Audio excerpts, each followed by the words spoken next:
Video. Habis. Ini kampung apa? Teluk Bayang. Teluk Bayang. Teluk Bayang. Habis.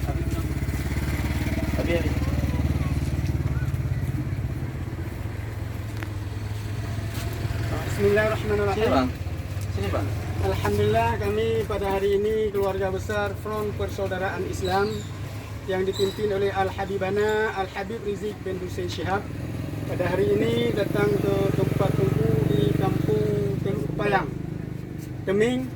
Kami ini dari Ketua FPI Aceh Utara serta didampingi oleh Ketua Helmi Aceh. Dalam hal ini kami bisa singgah ke tempat tunggu dalam rangka ada sedikit oleh-oleh yang sebagai bantuan yang kami kutip dari warga kami di Aceh Utara, khususnya Kampung Jamuan Barat, Kampung Ulenyu dan sebagainya di wilayah Aceh Utara. Dalam hal ini inilah yang dapat kami bantu pada kali ini.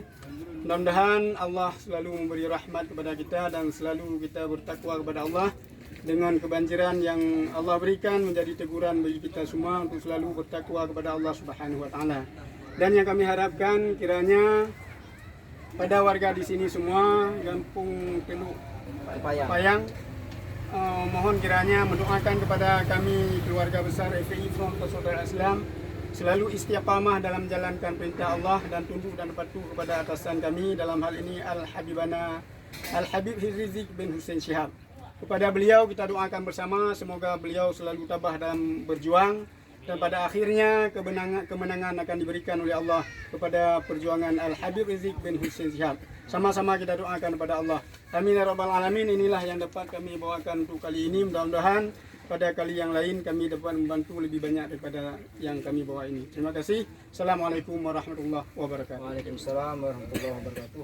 Sebelumnya kami ucapkan terima kasih kepada Tengku tadi dari Persaudaraan Islam dan Helmi Aceh yang telah memberikan sedikit bantuannya kepada kami, namun bukan dari sedikitnya kami pandang Pak, namun perjuangan Bapak, keikhlasan daripada Bapak-Bapak sekalian dalam menggalang dana untuk bantuan ini terhadap kami itu merupakan suatu bantuan yang mungkin kami sendiri tidak dapat membalasnya, hanya kami serahkan kepada Allah Subhanahu wa taala untuk dapat membalas daripada jasa baik Bapak-bapak dan teman-teman sekalian melalui Front Pembela Islam.